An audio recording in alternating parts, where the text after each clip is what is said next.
ये शेयर बाजार है, इसके अंदर आपका जो भी शेयर है अगर वो गिरावट की ओर होगा, वो अचानक से नहीं गिरेगा, पहले गिरेगा, ज़्यादा गिरेगा, थोड़ा उठेगा, आपको उम्मीद बढ़ जाएगी हाँ अब ये चलेगा, फिर गिर जाएगा। कोई भी शेयर के ऊपर नेगेटिव चीज़ें चल रही हैं और वो गिर रहा है।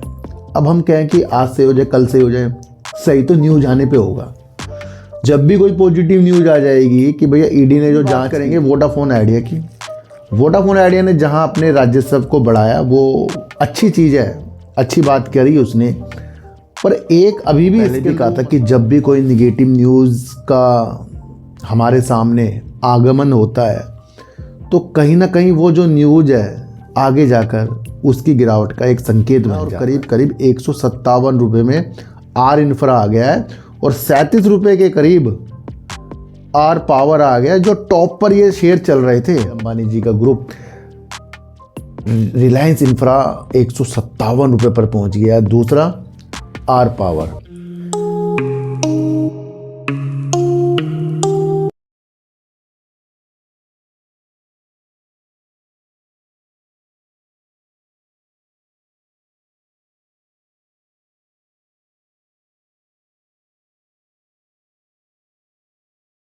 नमस्कार, मैं स्वागत करता हूं आपका अपने ही चैनल पर जिसका नाम है सार्थक बाजार से। आज ना कई कंपनियों के बारे में बात करेंगे जिसमें अडानी ग्रीन एनर्जी है। वैसे कल मैंने अडानी ग्रीन एनर्जी के लिए आपके फुल एक वीडियो बनाई थी, बहुत अच्छी वीडियो बनाई है कल मैंने आपके लिए अडानी ग्रीन एनर्जी की, उसको भी आप समझ लेना। उसके अंदर एक न्यूज़ निकल कर आ जाइए, उसके बारे में समझेंगे।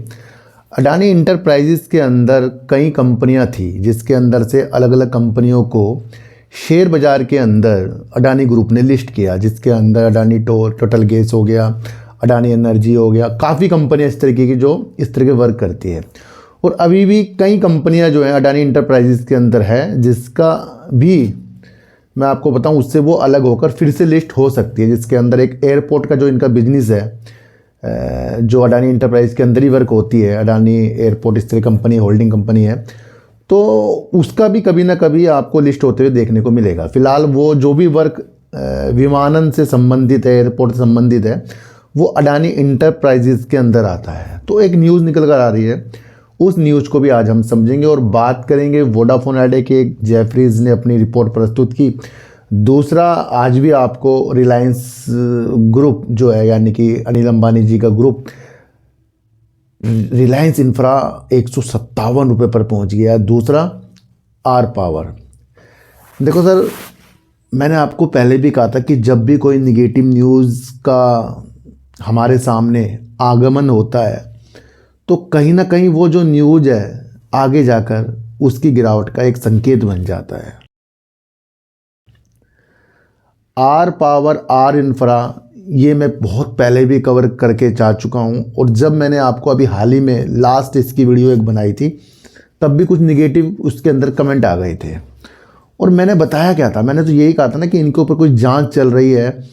तो भैया ये इसलिए तो है नहीं कि जांच चल रही है और सब कुछ सही हो गया, भले ही कितना अच्छा काम कर ले, पर वो जांच के सिलसिलों से जो भारी बिकवाली हो जाती है तो वो तो शेयरों को गिर के ही जाएगी ना। और वैसे ही आज आपको देखने को मिला और करीब करीब 157 रुपये में आर इंफ्रा आ गया है और 37 रुपये के करीब आर पावर आ गया, जो टॉप पर ये शेयर चल रहे थे। और उस वक्त तो ये कोई न्यूज़ नहीं थी, पर ये जो पुराने मसले हो रहे हैं इसके अंदर, चाहे सीबीआई हो, सेबी हो, ईडी हो, ये जांच इसके अंदर चलती जा रही है। और जब जब ये न्यूज़ आएगी तब तब इस शेयर को ये तोड़ कर जाएगी, है ना। तो बहुत से लोग कहते हैं कि ये सही कैसे होगा, तो सही तो भैया अचानक ही होती है। मैं आपको एक चीज़ बताऊं, कोई भी शेयर के ऊपर नेगेटिव चीज़ें चल रही हैं और वो गिर रहा है। अब हम कहें कि आज से हो जाए, कल से हो जाए, सही तो न्यूज़ आने पे होगा। जब भी कोई पॉजिटिव न्यूज़ आ जाएगी कि भैया ईडी ने जो जांच की थी उसके अंदर ये पेनल्टी लग गई या ये चीज़ हो गई, वो हो गया, तब जाकर इनकी स्थितियाँ बेहतर हो जाएगी। वरना क्या हो रहा है, 157 पर 37 रुपये तक शेयर आपको मिल गया है। और वो ऐसे अचानक नहीं मिल गया, कहीं उतार करे, कहीं चढ़ाव करे, पर आपको वो डायरेक्शन समझ में। देखो सर, क्या होता है, ये शेयर बाजार है, इसके अंदर आपका जो भी शेयर है अगर वो गिरावट की ओर होगा, वो अचानक से नहीं गिरेगा, पहले गिरेगा, ज़्यादा गिरेगा, थोड़ा उठेगा, आपको उम्मीद बढ़ जाएगी हाँ अब ये चलेगा, फिर गिर जाएगा थोड़ा सा, फिर ऊपर भागेगा थोड़ा सा ज़्यादा, फिर गिरेगा। वो डाउन ट्रेंड ही होता है। ऐसे ट्रेंड आपको मिलेगा निगेटिव और उसे पहचानना पड़ता है, और वही हो रहा है रिलायंस ग्रुप के साथ। आज भी एक न्यूज़ निकल कर आई है जहाँ पर जांच के सिलसिलों से आज आपको 157 रुपये में जो ये जांच हुई है सीबीआई वाली, ईडी वाली, उसके हिसाब से जो जांच चल रही है उसके हिसाब से शेयर टूट गया। अब आप और मैं आपको पहले बता रहा ना, हिम्मत नहीं रह सकते पूछने किसी से भैया ये क्यों गिर रहा है, क्योंकि हमारे सामने आ गया ना ईडी उडी के मसले चल रहे हैं, तो अब हम कहाँ पता करेंगे। तो फिलहाल तो वो चीज़ें चल रही हैं। काम अगर देखें सेल के हिसाब से तो वो तो दोनों स्थितियाँ सही कर रही है। तो आज की गिरावट भी रिलायंस ग्रुप के अंदर आपको निगेटिव देखने को मिली है। दूसरी बात करेंगे वोडाफोन आइडिया की। वोडाफोन आइडिया ने जहां अपने राजस्व को बढ़ाया वो अच्छी चीज़ है, अच्छी बात करी उसने, पर एक अभी भी इसके अंदर वो मसले हैं जो सरकार से राहत पाने के उद्देश्य से ये चलेंगे। अब उस बीच कोई भी आपको तेज़ी गिरावट देखने को मिले तो वो अलग अलग नीतियां हैं, उसके अंदर वो नीति नहीं हो सकती जहां सरकार अभी जो पेंडिंग मामला चल रहा है डॉट वाला, जो सुप्रीम कोर्ट ने भी कर दिया है कि भैया आप इसको सुलझा सकते हैं, तो लोग पूछते थे ये होगा कब भैया, ये और मेरे और आपके कहने से कोई सही होगा कि ये इस दिन, ये तो न्यूज़ आएगी तब होगा। तो सर आज कुछ भी वोडाफोन आइडिया के अंदर गिरावट उछाल हो रहे हों और कल और गिरावट हो जाए, उसके बाद हम सोचे सब कुछ ख़त्म हो गया, उसके बाद अचानक से फिर वो न्यूज़ तो आनी है ना, चाहे वो निगेटिव है चाहे पॉजिटिव है। तो मैंने आपको कहा था उस न्यूज़ का आपको वेट करना है जहां सरकार से इसको राहत, और सरकार के राहत देने से इसकी किस्मत खुलेगी, वरना उसके बिना नहीं खुल सकती, क्योंकि एजीआर के मसले 80,000 करोड़ के करीब हैं, ऊपर भी हैं थोड़े से करीब हैं, तो उसके अंदर भी कुछ ना कुछ हो सकता है जो हम उम्मीद लगा रहे हैं, तो वो आपको देखने को मिलेगा इसके अंदर। अभी क्या होगा, अब ये अचानक से न्यूज़ आएगी, ये किसी को नहीं पता कि न्यूज़ देने वाला कब न्यूज़ दे दे, वो कब सरकार और ये सब इसको राहत दे दे, तो क्या होगा, वेट ही बनता है फिर। क्योंकि अगर किसी कंपनी के ऊपर कुछ ऐसे संकेत देखने को हमें मिल जाए कि इसके द्वारा कुछ इस कंपनी का अच्छा होगा, तो फिर कुछ बचा नहीं, फिर तभी है कि जब वो न्यूज़ कब निकल कर आएगी, तो वो भी आपको समझना है। अच्छा, दूसरा मैं आपको बताऊं तो जेफरीज ने एक अपनी रिपोर्ट प्रस्तुत की जहां पर उसने जियो, एयरटेल और वोडाफोन आइडिया के राजस्व में वृद्धि की संकेत तो दे दिए कि भाई कर दिया तीनों ने, पर अगर हम स्थितियों को और पढ़ें तो जेफरीज ने कहा है कि वोडाफोन आइडिया का जो मार्केट शेयर है, यानी कि जो बाजार की हिस्सेदारी है, वो अब तक के निचले स्तर पर पहुंच गई है। एक उदाहरण समझो कि अगर किसी कंपनी के अंदर बहुत सारे कस्टमर हैं, उस कंपनी के बहुत कस्टमर हैं, और उस कस्टमर उसका वर्क करते हैं, मतलब उससे कुछ चीज़ खरीदते हैं, तो क्या हो रहा है, कंपनी के पास पैसा जा रहा है। मान लो किसी कंपनी के अंदर 100 कस्टमर थे और 100 उसकी पूर्ति बढ़िया कर रहे थे, उसके अंदर से 10 कम हो जाएं तो पूर्ति हल्की हो जाएगी, कुछ फ़र्क नहीं पड़ेगा, हल्की हो जाएगी। फिर उसके अंदर 10 और कम हो जाएं, फिर थोड़ा सा फ़र्क पड़ जाएगा, पूरा नहीं पड़ेगा। फिर 30 कम हो जाए, फिर फ़र्क पड़ जाएगा बढ़िया वाला। अचानक से आपको देखने को मिले वो निचले स्तर पर पहुंच गए उसके बहुत ज़्यादा, यानी कि वो कस्टमर जो उस कंपनी को चला रहे थे, वो बाजार की हिस्सेदारी उसकी कम होती जा रही है। तो अब ये चाहे अपनी स्थितियों को बहुत बेहतर हमें बताता रहे वोडाफोन आइडिया, पर आपको समझना है कि इसके कस्टमर कम हो रहे हैं, बाजार की हिस्सेदारी कम हो रही है। बिना कस्टमर के कोई भी कंपनी चलना नामुमकिन है, मैं आपको बता दूँ। और चलेगी कब, जब ये 5G जो है बहुत जल्द से जल्द लाएं भैया। देखो मैं भी 5G का वेट कर रहा हूँ, अभी हमारे शहर में भी वोडाफोन आइडिया का 5G नहीं आया है। अब मैं देखूं तो जो रिचार्ज मैं वोडाफोन आइडिया का मैं कर रहा हूं, वही रिचार्ज अगर जियो में मैं करूं तो मुझे अनलिमिटेड 5G मिल जाए जियो का। जो पैसे मैं वोडाफोन आइडिया में फ़िलहाल ये 4G के दे रहा हूं, वो भी 2 GB मिल रहा है मुझे इसके अंदर। तो मैं एक संकट में आ जाऊँगा ना भैया, अगर मेरा 2 GB तो मेरा ख़त्म हो जाएगा अभी। पर मुझे क्या है, अब मुझे लालसा है कि भैया जब दूसरी कंपनी 5G पूरा अनलिमिटेड दे रही है और उनका 5G पूरे देश में भी है, और मैं उस कंपनी का यूज कर रहा हूँ 4G जो 5G बता रही है, अब अभी तक क्या 5G नहीं आ रहा है, तो मैं अपने को ठगा सा महसूस कर रहा हूँ। तो क्या हो रहा है, इस तरीके से इनकी कस्टमर निकले जा रहे हैं। भैया अगर आज 5G वोडाफोन आइडिया उसी रेट पर ले आए तो हम खुश नहीं हो जाएंगे भैया, इसका 5G का हम रिचार्ज करा लें और हम आगे की तरफ बढ़ जाएँ, तो हम खुश नहीं हो जाएंगे इससे। हमारा वही रिचार्ज वो जो जियो में है तो वोडाफोन आइडिया में करके हम खुश नहीं हो जाएंगे, तो क्या होगा, इनके इस तरीके से कस्टमर बढ़ेंगे। हाल ही में अगर इन्होंने यानी कि और इसमें समय लगा दिया तो मैं भी फिर सोचूंगा भाई मैं पोर्ट कर लूँ। तो एक स्थिति अब मैं बता रहा हूँ आपको। तो इस तरह से बाजार की हिस्सेदारी देखो सर, तीनों कंपनियां हैं, तीनों कंपनी कर क्या रही हैं, कॉलिंग की सुविधा, नेट की सुविधा, ये सब तो दे रही है। इसी में वोडाफोन आइडिया सब कुछ दे रहा है, पर वो स्पीड जो है 4G की दे रहा है, बाकी 5G की तरह अनलिमिटेड दे रहे हैं। तो ये बाजार की हिस्सेदारी कम होने का मकसद एक ये भी है, तो ये भी आप समझ कर चलें। और जिस कंपनी की हिस्सेदारी कम हो रही है वो थोड़ी संकट में आ जाती है, और अगर ये जल्दी जल्दी में अपना 5G करेंगे तो कहीं ना कहीं कस्टमर रुकेंगे, और नए जो कस्टमर हैं वो भी आएंगे कि भैया हम भी 5G चला कर देंगे। तो अब ये न्यूज़ पढ़ लेना, जेफरीज ने एक संकट चीज़ें के बारे में बता दिया। अच्छा, अब हम बात करेंगे अडानी ग्रीन एनर्जी की। और अडानी ग्रीन एनर्जी के अंदर मैंने आपको पहले बताया कि एक यूएस के जो मसले हैं, रिश्वत मामले के जो चल रहे हैं, वो कभी भी न्यूज़ आपके सामने आ सकती है, वो आ ही रही है कभी ना कभी, धीरे धीरे भाई ये हो गया वो हो गया। तो उससे भी इनको क्लियर होना है अडानी ग्रीन एनर्जी को। दूसरा, अडानी ग्रीन एनर्जी देश के अंदर अगर हम देखें तो एनर्जी के सेक्टर में दूसरी बड़ी कंपनी है ये भारत के अंदर। पहली कंपनी एनटीपीसी है पावर के सेक्टर में, तो ये आप समझ कर चलना। तीसरा, अगर हम देखें तो अडानी ग्रीन एनर्जी का जो खावड़ा में इनका प्लांट है, वैसे सारी चीज़ मैंने आपको कल बताई है, वो भी दुनिया का सबसे बड़ा है, जिसके अंदर ये 2029 में 30 गीगावाट की क्षमता वहाँ से बनाएंगे। फिलहाल वहाँ 7 गीगावाट की है। तो ये सारी खूबियाँ जो है अडानी ग्रीन एनर्जी के अंदर है, बेस्ट है। अब इसके अंदर टोटल एनर्जी जो है फ्रांस की एक कंपनी है, जिसने अडानी टोटल गैस के अंदर 37% की हिस्सेदारी के साथ अपनी हिस्सेदारी बना रखी है, अडानी टोटल गैस जो कि दूसरी कंपनी है। तो टोटल एनर्जी की भी हिस्सेदारी जो है अडानी ग्रीन एनर्जी के अंदर थी, जो 19% की थी। अब वो अपनी 6% की हिस्सेदारी अडानी ग्रीन एनर्जी के अंदर से बेचने का प्लान कर रहा है, और इसकी वजह से आपको अडानी ग्रीन एनर्जी गिरता हुआ देखने को मिल गया है। और अगर ये ब्लॉक डील 6% की ये कर रहा है, तो मकसद ये है कि ये जो हिस्सेदारी बेच रहा है, कोई बड़ा प्लेयर ले रहा है तो वहाँ बेस्ट हो जाती है चीज़ें। पर यही हिस्सेदारी अगर धीरे धीरे करके वो बेच रहा है, खुले बाजार में बेच रहा है, पब्लिक के पास आ रही है, तो वो प्रॉब्लम में आ जाती है।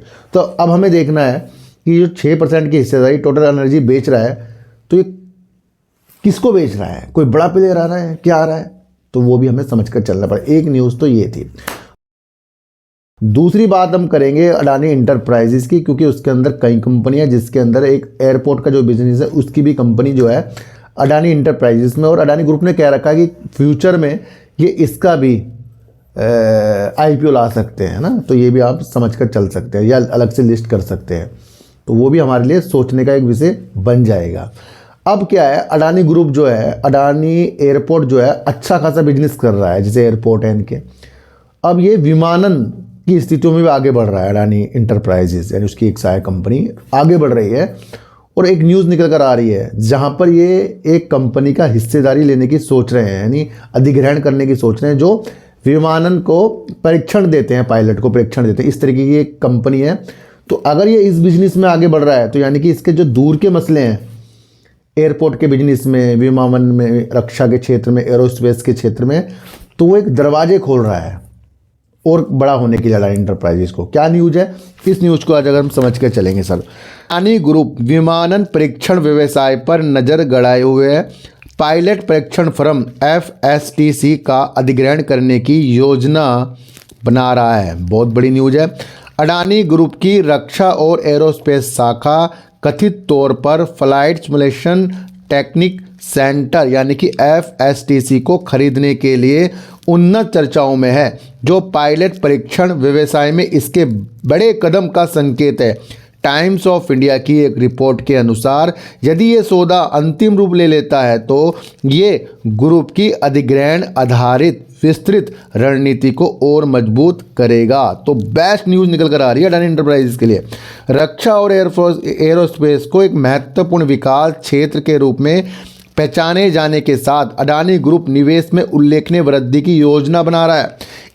इसने उस क्षेत्र में पहले ही लगभग 5,000 करोड़ का निवेश कर दिया है और आने वाले वर्षों में इसे 3 गुना करने की योजना बना रहा है। अच्छा, थोड़ा सा और मैं आपको बता दूं कि अडानी ग्रुप का विमानन और हवाई अड्डे कारोबार मुख्य रूप से Adani airport holdings limited AAHL company में आता है, जो कि अडानी ग्रुप की प्रमुख कंपनी अडानी एंटरप्राइज लिमिटेड की एक शाखा है।